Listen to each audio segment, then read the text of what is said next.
एक महिला भक्त वृंदावन से बिहारी जी लेकर अपने घर आई और तभी बाहर से गोलू घर के अंदर आया और माँ से पूछता है कि माँ, यह कौन है?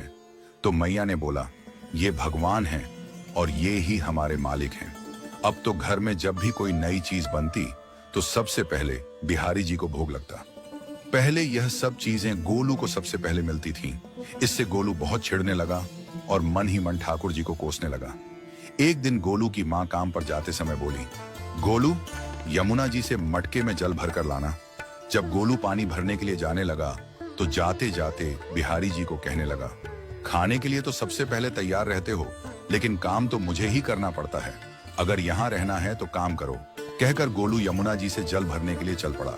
गोलू जब यमुना जी में जल भरने लगा तो उसने देखा कि यमुना जी के अंदर बिहारी जी विराजमान हैं और कह रहे हैं, ला गोलू, घड़ा हम भर देते हैं।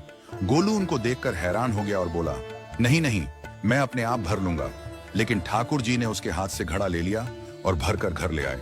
गोलू घर आकर डर रहा था कि अगर माँ को पता लगा कि मैंने ठाकुर जी से काम करवाया है तो आज मेरी पक्की पिटाई होगी।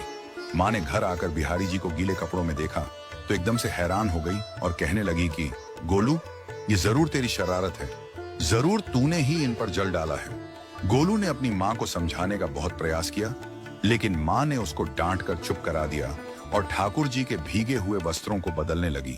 अगले दिन जब माँ ने गोलू को अनाज पिसवाने का काम दिया तो बिहारी जी फिर अनाज का कनस्तर ले आए और माँ को ठाकुर जी के वस्त्रों के ऊपर सूखा आटा पड़ा मिला।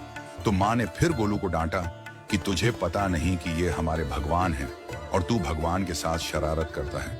आज तूने फिर इनके ऊपर आटा फेंका है।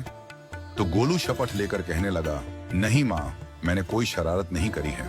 ये तो मेरे हाथ से गेहूं का कनस्तर लेकर खुद पिसवा कर आए हैं। गोलू की माँ आज बहुत गुस्सा हुई। अगले दिन फिर माँ बोली, बेटा गोलू, आज तुम्हारे बाबा बाहर गांव से वापस लौट आएंगे। बस आज का ही काम है, तुम जंगल से थोड़ी लकड़ियां ले आना। गोलू फिर डर गया, कहीं ठाकुर जी फिर मेरे पीछे ना आ जाएं।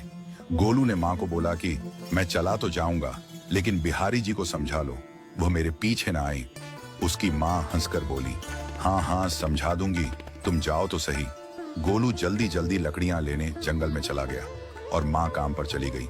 लेकिन उस दिन माँ काम से जल्दी वापस आ गई और देखा बिहारी जी अपनी चौकी पर विराजमान नहीं है।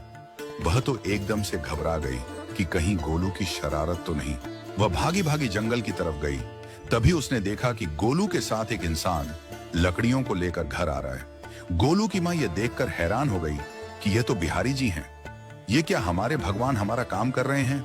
इसका अर्थ गोलू ठीक कह रहा था। वह जल्दी जल्दी भागकर ठाकुर जी के पास गई और लकड़ियां उनके हाथ से लेते हुए उनके चरणों में गिरकर रोती हुई बोली, हे बिहारी जी, ये आप क्या कर रहे हो? मुंह गरीब का काम क्यों कर रहे हो?